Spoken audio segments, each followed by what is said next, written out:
nagkaroon na ng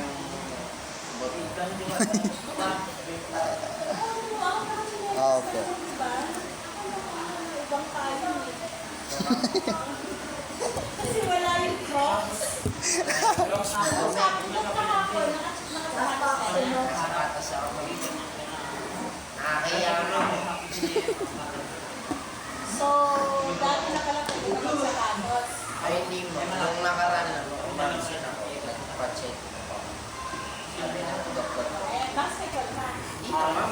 Siyempre, kung magbabasket naman, nagbunan ako ba? Pero mataas ka ng basketball. Siguro. Bakit siguro dito na ako? Hindi pa. Kumakati yung katawan ko naman. Makati mo.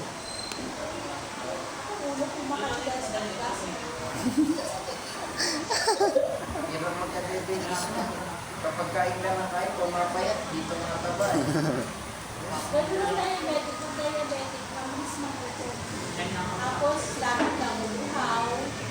Pero ihi naman ang pag-ihi. Ihi ng ihi, tapos gigising ng madaling araw. Lagi kang gutom. Totoo yun. Kaya sa mga bata dyan, huwag kayo kain ng kain. Ilan lang ka?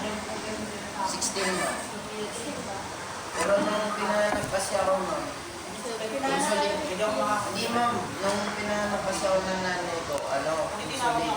Maraming diabetes pa talaga ako sila. Yung nga rin ang gusto kong tingnan doon sa bunso ko kasi pinanganak ko ng diabetes. Hindi ko lang